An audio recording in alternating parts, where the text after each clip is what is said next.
हाँ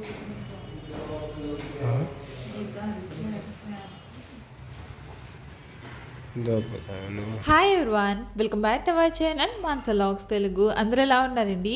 నేనైతే బాగున్నాను. మీరందరూ ఎలా ఉన్నారో తప్పకుండా కామెంట్ చేయండి.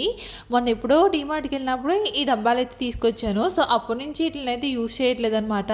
వీటితో నాకు చాలా పనే ఉంది, కాకపోతే ఎందుకు యూజ్ చేయలేదు నాకు అర్థం కాలేదు. అందుకే ఈ రోజు తీసి వీటిని మొత్తం అంతా క్లీన్ చేసుకుని ఎండలో అయితే ఎండబెట్టుకున్నాను. ఇది బాగా ఆరిన తర్వాత ఒక క్లాత్ పెట్టుకొని తుడుచుకొని ఇందులో అయితే వేసుకుంటున్నాను.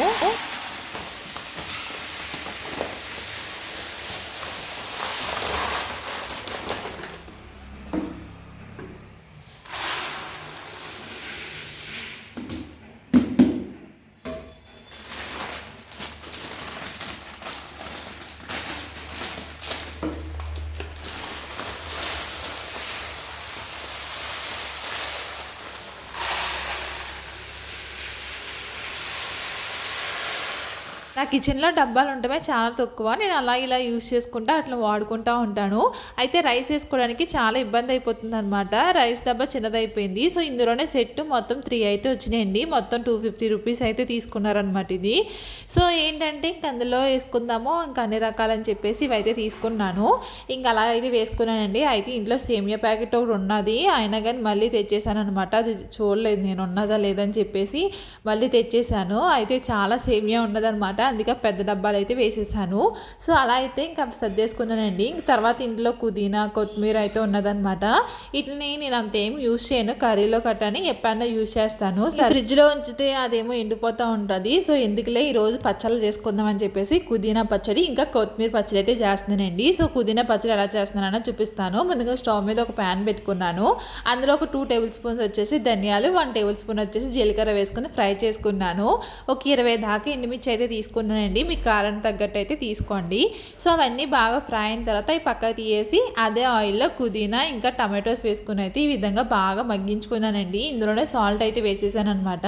సో ఆ విధంగా బాగా మగ్గిన తర్వాత దాన్ని కూడా పక్క తీసి పెట్టుకున్నాను. అది చల్లారి లోపల కొత్తిమీర పచ్చడికి అయితే ఫ్రై చేసుకుందామండి. సో పుదీనా పచ్చడికి అయితే ఫ్రై చేసుకున్నాము. ఇప్పుడు అదే ప్యాన్లో కొంచెం ఆయిల్ వేసుకుని శనగపప్పు, మినప్పప్పు, జీలకర్ర వేసుకుని ఫ్రై చేసుకున్నాను. అది ఫ్రై అయిన తర్వాత ఇందులో అయితే పచ్చిమిర్చి అయితే వేస్తున్నానండి. నేను పుదీనా పచ్చడిలో వచ్చేసి ఎండుమిర్చి అయితే వేసాను. సో ఇందులో ఒక 10 దాకా పచ్చిమిర్చి అయితే తీసుకున్నాను. అలాగే ఒక కట్ట కొత్తిమీర అయితే తీసుకుని ఇందులో వేసుకున్నాను అనమాట. సో అది కొంచెం ఫ్రై అయిన తర్వాత మూత అయితే క్లోజ్ చేసుకున్నాను. సో కొత్తిమీర అంతా బాగా మగ్గిన తర్వాత ఇప్పుడు అందులో అయితే టమాటోస్ అయితే వేస్తున్నానండి. ఒక 2 టమాటోస్ అయితే తీసుకున్నాను. టమాటోస్ కూడా వేసేసుకుని అందులో తగినంత సాల్ట్ వేసుకుని మూత పెట్టుకుని బాగా మగ్గించుకోవాలన్నమాట. సో చూసారు కదండి మొత్తం అంతా ఎలా మగ్గిపోయిందో. ఇప్పుడు అదైతే స్టవ్ అయితే ఆఫ్ చేశాను. ఈ లోపల పుదీనా పచ్చడికి మనం ఫ్రై చేసి పెట్టుకున్నాం కదా, అదంతా బాగా చల్లారిపోయింది.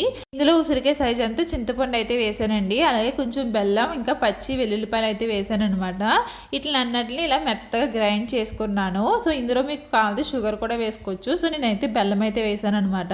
ఇప్పుడు ఒక మూకుట్లోని కొంచెం ఆయిల్ వేసుకుని పుదీనా పచ్చడి అంతా వేసుకుని మగ్గించుకోవాలి. సో మనకి ఆయిల్లో మగ్గితే పుదీనా పచ్చడి చాలా టేస్టీగా ఉంటుందండి. ఒకసారి మీరు తప్పకుండా ట్రై చేయండి. సో తాలింపు పెట్టి కన్నా ఇలా మగ్గించుకుంటే బాగుంటుంది అనమాట. కొత్తిమీర పచ్చడికి అయితే ఫ్రై చేసుకుని పెట్టుకున్నాను కదండి, దాన్ని కూడా మిక్సీ జార్లో వేసుకుని ఒక ఉసిరికాయ సైజ్ అంతా చింతపండు వేసుకున్నాను. సాల్ట్ ఆల్రెడీ వేసేసుకున్నాను కాబట్టి సాల్ట్ అయితే వేయట్లేదు అనమాట. సో దాన్ని మెత్తగా గ్రైండ్ చేసుకుని ఈ విధంగా అయితే నేను తాలింపు అయితే పెట్టుకున్నాను. ఈ పచ్చడికి అయితే తాలింపు పెట్టానండి. పుదీనా పచ్చడికి అయితే తాలింపు అవసరం లేదనమాట. సో కొత్తిమీర పచ్చడి పుదీనా పచ్చడి అయితే రెడీ అయిపోయింది. ఇది రైస్లో తినచ్చు, లేదంటే ఏదైనా దోశ ఇడ్లీలో కూడా తినచ్చు అనమాట. చాలా టేస్టీగా ఉంటుంది. పుదీనా పచ్చడి ఏంటంటే పుల్ల పుల్లగా, తీయగా, కారం కారంగా 3 టేస్ట్లు కనిపిస్తాయి అనమాట అందులోని. ఒకసారి తప్పకుండా మీరు కూడా ట్రై చేయండి. అందరూ చేసుకుంటారు, కాకపోతే నేను ఇంట్లో ఉన్నదని చెప్పేసి మీకు కూడా షేర్ చేస్తున్నాను అనమాట. ఇప్పుడైతే మార్కెట్కి అయితే వచ్చామండి. మేము ఈ షాప్లు వదిలేసి ఎక్కడెక్కడికో వెళ్ళి కూరగాయలు అయితే తెచ్చుకుంటాము. మీకు తెలుసు అప్పుడు భరోసాలో ఉన్నప్పుడు కూడా మా ఇంటి వెనకాల కూరగాయల కొట్టు అయితే ఉండేది అనమాట మార్కెట్. అక్కడ వదిలేసి ఎక్కడికో వెళ్ళి తెచ్చుకునే వాళ్ళు. కొన్నాళ్ళకి అయితే అది తెలిసిందనమాట. ఇంక అప్పటి నుంచి అక్కడికి వెళ్ళి తెచ్చుకునేదాన్ని. అయితే ఈ మార్కెట్ కూడా అంతేనండి, విరాజాల స్కూల్ దగ్గర అయితే ఉంటుంది అనమాట. బయట కొట్ల కాడ కన్నా అంటే బయట కూరగాయల కొట్ల కన్నా ఇందులో ఒక 10 రూపాయలు తక్కువ అయితే ఉన్నాయండి. చాలా రీజనబుల్గా వచ్చినాయి అనమాట వెజిటేబుల్స్ అయితే. ఇది చాలా పెద్ద మార్కెట్. చిన్న మార్కెట్ ఉన్నదంట, పెద్ద మార్కెట్ ఉన్నదంట. అయితే మేము చిన్న మార్కెట్కి అయితే వెళ్ళాము. ఇక్కడ చాలా రకాల ఐటమ్స్ అయితే ఉన్నాయన్నమాట. ఇంక ఇక్కడికి వచ్చామంటే మొత్తం ఇంట్లోకి కావాల్సిన వెజిటేబుల్స్, ఫ్రూట్స్ ఇంకా అన్నీ దొరికేస్తాయి అనమాట. సో ఇక్కడికైతే వచ్చాము. ఫస్ట్ అయితే వెజిటేబుల్స్ అయితే తీసుకున్నాము. ఇంకా తర్వాత వచ్చినప్పుడు తీసుకుందామని ఇంక వేరే ఇంకా పిల్లలిద్దరు ఉన్నారనమాట. ఇంకా బండి మీద ఇబ్బంది అయిపోద్దని చెప్పేసి ఇంక తీసుకోలేదు, కొన్నే తీసుకున్నాము. ఎందుకు నువ్వు తింటాం? ఎప్పుడు చిన్నప్పుడు లాగేది లాగి మరి తినేవాళ్ళు. మేము మోడేకూరలో ఉన్నప్పుడు తినేవాళ్ళం. మోడేకూరలో ఎక్కువ ఉంటాయి. ఆడ బెల్లం చెరుకు పాకం కూడా చేస్తారు చీరలోని. పెద్ద మూగుడి పెద్ద పొయ్యి ఉంటుంది అక్కడ. అది ఇడ్లీలో కానీ దిబ్బ రొట్టె ఉంటుంది కదా, ఇడ్లీలో కానీ దిబ్బ రొట్టె ఉంటుంది కదా, దాంట్లో కానీ తేనె నంచుకుని తింటే బాగుంటుంది. కొరకు ఎలా చూడు, కొరకు అలా కొరకరు, అలా లాగర్రా. ఇక్కడ కొరకాలి అలా. నేను కొరకు ఎలా ఉంది ఉంది నేను చిన్న ముక్కలుగా. అబ్బా వినుకి వినా ఎట్రా వేరే నచ్చిందా? మరి అంత కష్టం మీద నవ్వులుతున్నావు ఏంటి? ఇంకైతే అక్కడ చెరుగర్లు అయితే ఉన్నాయండి, మొత్తం కొమ్మతో సహా ఉన్నదనమాట. చాలా పెద్దవి ఉన్నాయి. ఇంకా మా విరాజ్ అవి చూసి నాకు అది కావాలని తీసుకున్నాడంటండి. ఇవి రెండు కలిపి 40 రూపీస్ అయితే తీసుకున్నారంట. నేను అసలుకే వద్దని చెప్పాను, వాళ్ళు తినలేదు చేయలేదు, ఒక ముక్క కొరికి పక్కన పాడేశారు. ఇంక నేనే తినవలసి వచ్చింది అదంతాని. మీకు ఎంతమందికి ఇష్టమండి ఇలాగ చెరుకు పాకం తీస్తారు కదా, దాన్ని దిబ్బ రొట్టె కానీ ఇడ్లీలో కానీ నంచుకొని తింటారు. మీకు తెలుసా లేదన్నది కామెంట్ చేయండి. సో మోడేకూరులోని ఎక్కువ ఇలాగే చేస్తారనమాట. చెరుకు తోటల్లోని పెద్ద మూకుడు అయితే పెడతారండి, అంటే పెద్ద పొయ్యి పెట్టి పెద్ద మూకుడు పెట్టి దాంట్లోకి చెరుకు రసం వేసి బెల్లం అయితే చేస్తారు, ఇంకా చెరుకు పాకం కూడా చేస్తారనమాట. ఆ చెరుకు పాకం మా అమ్మమ్మ తీసుకొచ్చేది అనమాట. అది ఇడ్లీలోని దిబ్బ రొట్టెలోని నంచుకుంటే మాత్రం భలే ఉంటుందండి టేస్ట్ అయితేని. సో అదైతే గుర్తొచ్చిందనమాట. అదే మా హస్బెండ్తో కూడా చెప్తా ఉన్నాను. ఇంకా తర్వాత వెజిటేబుల్స్ అయితే తీసుకుని వచ్చాను. సో ఏమేమి తీసుకొచ్చానో చూపిస్తున్నాను. ఇటు కొత్తిమీర చూపించాను కదండి, కొత్తిమీర ఇంకా పాలాకు, మెంతుకూర ఇవన్నీ కట్ట వచ్చేసి 10 రూపాయలు అనమాట. సో 10 రూపాయలకి భలే ఇచ్చారు కదండి. ఒక్కోటి అయితే 15 రూపాయలు 20 రూపాయలు అయితే తీసుకుంటారు బయట అయితేని. సో నేను ఏమేమి తీసుకున్నానంటే బ్యాగ్ కనుక బత్తా చేశాను కదండి మొన్న, సో అలాంటి వంకాయలే మళ్ళీ తీసుకొచ్చాను అనమాట, పెద్ద వంకాయలు. తర్వాత క్యారెట్, క్యాప్సికమ్, బీట్రూట్, ఇంకా పచ్చిమిర్చి, అల్లం, ములక్కాడలు, ఇంకా చిక్కుడుకాయలు, గుత్తి వంకాయ కోసం అని చెప్పేసి చిన్న వంకాయలు తీసుకొచ్చాను. అలాగే టమాటోస్ కూడా తీసుకొచ్చాను, ఇంకా ఆనియన్స్, ఇంకా బంగాళదుంపలు అయితే తీసుకుని వచ్చాను అనమాట. సో ఇట్లా వచ్చేసి మాకు 400 అయితే అయ్యిందండి కాస్ట్ అయితేని. ఇంచుమించు ఇంకా అలా అయితే అయ్యిందనమాట. కరెక్ట్గా ఎంత అయిందన్నది గుర్తులేదు కానీ మ్యాక్సిమం ఒక 400 అయితే అయ్యి ఉంటుంది అనమాట. సో ఇవన్నీ నేను తీసుకున్న అయితే వెజిటేబుల్స్. అయితే ఈరోజు నైట్ నాకు ఒకటి జరిగిందనమాట. అదేం జరిగిందన్నది వీడియో అయితే స్కిప్ చేయకుండా చూడండి. అలాగే మీరు ఫస్ట్ టైం చూస్తుంటే మాత్రం మన ఛానల్ అయితే సబ్స్క్రైబ్ చేసుకోండి. ఒక చిన్న లైక్ ఇచ్చారనుకోండి ఇంకొంతమందికి మన వీడియో అయితే షేర్ అవుతుంది. సో నన్ను సపోర్ట్ చేస్తారని అనుకుంటున్నాను. సో ఇంకా మరిన్ని వీడియోస్ అయితే వస్తాయండి, మిస్ కాకుండా మన వీడియోస్ అయితే చివరి వరకు చూడండి. వెజిటేబుల్స్ తీసుకొచ్చాం కదండి, వెజిటేబుల్ తీసుకొచ్చిందో ఒక పని అంటే మళ్ళీ సర్దడమో ఒక పెద్ద పని అనమాట. సో ఇట్లా అన్నిటిని క్లీన్ చేసుకుని ఇలా ముక్కలు కింద కోసుకుని సర్దుతా ఉన్నాను. మెంతుకూర అయితే కట్ చేసుకున్నానండి ఆకుల కింద. తర్వాత ములక్కాయలు ఇంకా అలా పెడితే ఎండిపోతాయని చెప్పేసి ఇలా చిన్న ముక్కల కింద అయితే కోసుకున్నాను. తర్వాత ఇంకా కొత్తిమీర కూడా ఉంది కదా, దాన్ని కూడా శుభ్రం చేసుకుంటున్నాను అనమాట. కొత్తిమీర ఎప్పుడైనా సరే నేను కాళ్ళు కట్ చేసేస్తానండి. కాళ్ళు కట్ చేసేసి పాడాను అనమాట. వాటిని పచ్చడిగా చేసుకుంటే మాత్రం చాలా బాగుంటుంది. సో మనకి కర్రీలోని ఇలాగా కాళ్ళు వేస్తే బాగోదు కదండి, పుల్లలాగా తగులుతూ ఉంటాయి. సో అందుకని నేను ఇలా కాళ్ళు తీసేసి వాటిని పచ్చడి అయితే చేస్తూ ఉంటాను అనమాట. నా దగ్గర ఉన్న పాత కొత్తిమీరతో పచ్చడి అయితే చేసాను. ఇది మళ్ళీ స్టోర్ చేసుకుంటాను, మళ్ళీ ఏదో ఒక రోజు చట్నీ కానీ లేదంటే పచ్చడి కింద కానీ చేసుకోవచ్చు. సో అన్నిటిని బాగా శుభ్రం చేసుకున్నానండి, అంటే వాటర్తో కడగలేదు కానీ క్లీన్ చేసుకున్నాను అనమాట. సో అన్ని ఈ విధంగా అయితే నేను ఫ్రిడ్జ్లో అయితే సర్దేసుకుంటున్నాను. కొన్ని అయితే బాక్సుల్లో పెట్టాను, కొన్ని వచ్చేసి ఇలా కవర్లో పెట్టి కట్టేశాను అనమాట. ఇంకా ఇవన్నీ తీసిన తర్వాత అందులో ఉన్న చెత్త అయితే ఉంటుంది కదండి, ఆ చెత్త అంతా నేను కంపోస్ట్ కింద అయితే యూజ్ చేసుకుంటున్నాను. ఇలాగ అంటే చెత్త ఏమి పాడేయకుండా ఇలా కుండీలో వేసుకొని దానిపైన మట్టి వేసేసామనుకోండి అది కంపోస్ట్ అయితే అయిపోతుంది కదా. సో ఇలాగ రెండట్లో వేసేసాను. ఇంకా పైన మట్టి వేసాను కదా, ఏదైనా మొక్కలు పెడదామని చెప్పేసి బెండకాయ విత్తనాలు అయితే పెడుతున్నాను. నా దగ్గర బెండకాయ విత్తనాలు అయితే ఉన్నాయి. సో అట్లా పెట్టేసి ఈ విధంగా అయితే వాటర్ అయితే వేసేసాను. నైట్ డిన్నర్కి వచ్చేసి చికెన్ పలావ్ అయితే చేస్తున్నానండి. చికెన్ పలావ్ చాలా సింపుల్ అనమాట, చాలా ఈజీగా అయిపోయే రెసిపీ, చాలా టేస్టీగా ఉంటుంది. నేను ఎప్పుడు చికెన్ పలావ్ చేసినా సరే స్పైసీగా చేస్తానన్నమాట. చికెన్ పలావ్ ఎప్పుడు చేసుకున్నా సరే స్పైసీగానే చేస్తాను. సో పిల్లలు కూడా తింటారండి, పెరుగు నంచుకొని తింటారనమాట. ఇంక తర్వాత ఇప్పుడు నేను ఎలా చేస్తున్నానో చూపిస్తాను. ముందుగా చికెన్ అయితే తీసుకున్నాను. అందులో మీకు ఈ మసాలాలన్నీ మీకు తగినట్టు అయితే వేసుకోండి. నేనైతే డబల్ యాడ్ చేశాను. కారం, ఉప్పు, పసుపు, ధనియాల పౌడర్, జీలకర్ర పౌడర్, గరం మసాలా, ఇంకా చికెన్ మసాలా కూడా వేసుకున్నాను. అందులోనే ఒక 2 టేబుల్ స్పూన్స్ వచ్చేసి ఫ్రెష్గా రుబ్బిన జింజర్ గార్లిక్ పేస్ట్ అయితే వేసుకున్నాను. అలాగే ఒక 1/2 కప్పు వచ్చేసి పెరుగు అయితే వేసుకున్నానండి. ఈ పలావ్కి మెయిన్ పెరుగు అయితే ఉండాలన్నమాట, దీనివల్ల గ్రేవీ కూడా బాగా వస్తుంది. అలాగే కొంచెం కొత్తిమీర తీసుకుని ఈ విధంగా కట్ చేసుకుని వేసుకుంటున్నాను. మీ దగ్గర పుదీనా ఉన్నా వేసుకోవచ్చు. సో ఈ విధంగా వేసుకుని దీన్ని అంతా బాగా మిక్స్ చేసుకోవాలన్నమాట. అలాగే మీ దగ్గర లెమన్ ఉంటే కూడా ఒక లెమన్ అయితే వేసేసుకోండి మొత్తముని, టేస్ట్ బాగుంటుంది. కాకపోతే నా దగ్గర లేదు, అందుకే వేయట్లేదు అనమాట. ఈ విధంగా మిక్స్ చేసుకుని ఫ్రిడ్జ్లో అయితే పెట్టేస్తున్నానండి. ఇది మధ్యాహ్నమే కలిపాను అనమాట. ఈవినింగ్ చేద్దామని చెప్పేసి, అంటే నైట్కి చేద్దామని చెప్పేసి. అయితే తర్వాత ఇంకా మొన్న డిమార్ట్కి వెళ్ళామన్నాను కదండి, అప్పుడైతే గీ ప్యాకెట్ అయితే తీసుకుని వచ్చామన్నమాట. ఇది 1/2 లీటరు, చాలా కాస్ట్ ఉన్నదండి గీ అయితేని. ఇప్పుడు ఎక్కువ గీతోటే వండుకోవాలని చెప్పేసి అంటా ఉన్నారు కదా. సో నేను గీతోటి ఏమి వండట్లేదు, కానీ ఎప్పుడన్నా యూజ్ అవుతుందని చెప్పేసి నేను గీ అయితే తీసుకుని వచ్చాను.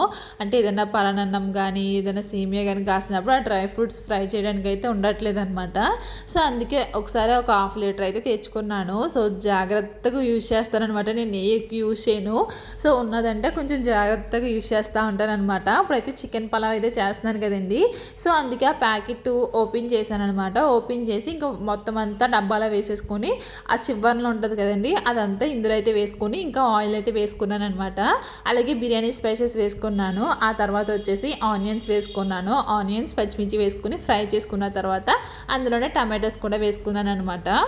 టమాటోస్ అంతా బాగా ఫ్రై అయిన తర్వాత ముందుగా మిక్స్ చేసుకున్న చికెన్ అంతా ఇందులో అయితే వేసేసుకున్నానండి. చాలామంది చికెన్ పలావ్లో ఉన్న పీసెస్ అయితే తినరు కదండి, ఎందుకంటే ముక్క అంతా చప్పగా అయిపోతుంది అని చెప్పేసి చాలామంది తినడం మానేస్తారనమాట. సో ఆ ముక్క చప్పబడకుండా ఉండాలంటే ఏం చేయాలన్నది మీకు ఇంకొక వీడియోలో అయితే షేర్ చేస్తానండి. చాలా సింపుల్ అనమాట. ముక్క మనకి ఎలా వేసిన కారం, ఉప్పు అలా పట్టుంటుంది. మనకి ఇలా వాటర్లోనే చికెన్ వేసేసి ఉడికిచ్చేస్తాం కదండి, అప్పుడు ముక్కకున్నదంతా పోతుంది అనమాట, అంత టేస్ట్ ఉండదు. సో అది ఎలా చేయాలన్నది మీకు నెక్స్ట్ వీడియోలో అయితే షేర్ చేస్తాను. చికెన్ అంతా బాగా మగ్గిన తర్వాత అందులో వాటర్ అయితే వేసుకున్నానండి. సో రైస్ ఎంత తీసుకున్నారో దాని తగ్గట్టు వాటర్ అయితే వేసుకుని వాటర్ అంతా మరిగిన తర్వాత అప్పుడు అందులో అయితే రైస్ అయితే వేసేసాను. ఇంకా మూత అయితే క్లోజ్ చేస్తాను అనమాట. ఇంకా డ్రై ఫ్రూట్స్ అయితే ఉన్నాయి. నేను ఈ డబ్బా డ్రై ఫ్రూట్స్ కోసమే తీసుకున్నాను అనమాట మీషోలోని. ఇంకా అందులో అయితే మొత్తం అన్ని డ్రై ఫ్రూట్స్ అయితే వేస్తున్నానండి. మా అమ్మాయి డ్రై ఫ్రూట్స్లో అంటే కిస్మిస్ అంటే బాగా ఇష్టంగా తింటుంది, మా అబ్బాయి అయితే పిస్తా తింటాడనమాట. సో అవి రెండు అయితే తీసుకుని వచ్చారు. ఇంక తర్వాత ఇంకోండి చికెన్ పలావ్ కూడా రెడీ అయిపోయింది అనమాట. ఇంకా పైనుంచి కొంచెం కొత్తిమీర వేసేసి స్టవ్ అయితే ఆఫ్ చేసాను. ఈ లోపల ఇంట్లో ఉన్న హీటర్ అయితే పాడైపోయిందండి. మా హస్బెండ్ అది బాగు చేద్దామని తీశారు, కానీ లోన్ అయితే కాలిపోయింది అనమాట. సో ముందే కాలిపోయింది రండి, ఇప్పుడే కాదు. సో అందు గురించి అని ఇంకోటి అయితే తీసుకుని వచ్చారు. దీని కాస్ట్ వచ్చేసి 400, 350 ఎంతో తీసుకున్నారండి. డిమార్ట్లో తీసుకున్నట్టున్నారు ఇది. సో ఇంకా కొత్తది అయితే తీసుకున్నాం అనమాట. ఇంక ఈ చలికి చన్నీళ్ళు చేయాలంటే అవ్వదు కదా, అలాగని స్టవ్ మీద కాద్దామా అంటే స్టవ్ అయితే అయిపోతుంది. ఇంక అందుకే హీటర్ అయితే తీసుకుని ఇచ్చారు. పిల్లలైతే ఆకలిస్తుంది అన్నారండి. ఇంకా వాళ్ళకైతే ఇంకా ప్లేట్లో పెట్టి చికెన్ పలావ్ అయితే ఇచ్చేస్తున్నాను అనమాట. ఇంకా ఆ తర్వాత ఏమైందంటే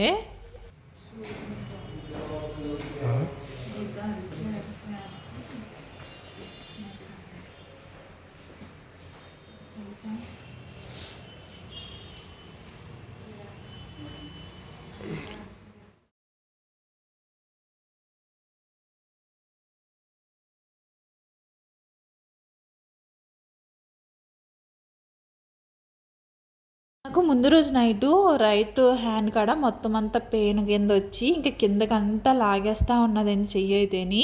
సో అప్పుడు ఏమైందంటే ఏదన్నా గ్యాస్ వల్ల ఏమైనా నొప్పి వస్తుందేమో ఈ రైట్ సైడ్ అని చెప్పేసి ఇంక ఊరుకుని ట్యాబ్లెట్ అయితే వేసుకున్నాను, గ్యాస్ ట్యాబ్లెట్ వేసుకున్నాను. కానీ నాకు తగ్గలేదనమాట. అలాగే నొప్పి వస్తుంది. అక్కడ నొప్పి వచ్చిన కాడ ఇలా పట్టుకుంటుంటే కొంచెం నొప్పి తగ్గినట్టు ఉంటుంది. మళ్ళీ ఆ హ్యాండ్ తీసేసానంటే మళ్ళీ నొప్పి వస్తూనే ఉన్నదనమాట.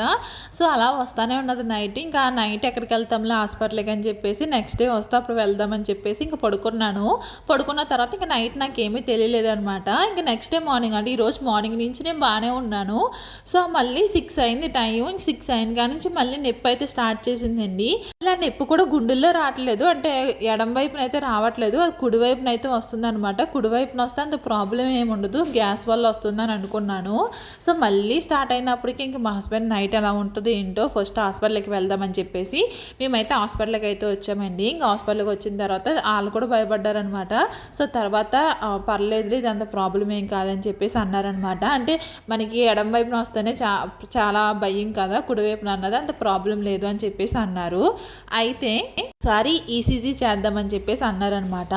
సో ఫస్ట్ అయితే ఈసీజీ చేశారండి. చేసిన తర్వాత అందులో ఏమీ లేదని చెప్పేసి అన్నారు. మళ్ళీ నెక్స్ట్ సిలైన్ పెడతాము నొప్పి తగ్గడానికి కట్ట అని చెప్పేసి సిలైన్ అయితే పెట్టారు. సిలైన్ పెట్టిన తర్వాత మళ్ళీ ఇంకోసారి అయితే ఈసీజీ చేశారండి. చేసిన తర్వాత కూడా అప్పుడు ఏమీ లేదు ప్రాబ్లం అని చెప్పేసి అన్నారనమాట. ఆ తర్వాత ఇంత పొడుగు బిల్లు అయితే వేసి ఇచ్చారండి. అసలు ఈ హాస్పిటల్కి వెళ్ళాలంటేనే భయం వేస్తుంది అనమాట.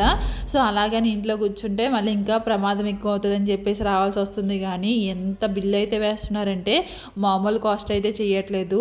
మా అబ్బాయి చూసారా ఇంక నా పక్కనే కూర్చుని ఉన్నాడనమాట. నేను చెప్పాను నీ వల్లే ప్రాబ్లం అవుతుంది, నాకు నువ్వు అసలు హోంవర్క్స్ రాయట్లేదు, నీతో అరిసి నాకు గుండెల్లో నొప్పి వచ్చింది, అందుకే నాకు ఇలా చేశారంటే వాడు ఇంకా ఫీల్ అయిపోయి అలాగే నా పక్కన కూర్చుని అయితే ఉన్నాడండి. ఇంకా అసలు కదలలేదనమాట నా పక్క నుంచి. అబ్బాయికి నేనంటే చాలా ఇదనమాట. ఇంకా అలాగే కూర్చుని ఉన్నాడు. మా అమ్మాయి చూసారా అసలు నా పక్కకే రాదు, ఎందుకంటే వాళ్ళ డాడీ అంటేనే ఎక్కువ ఇదనమాట.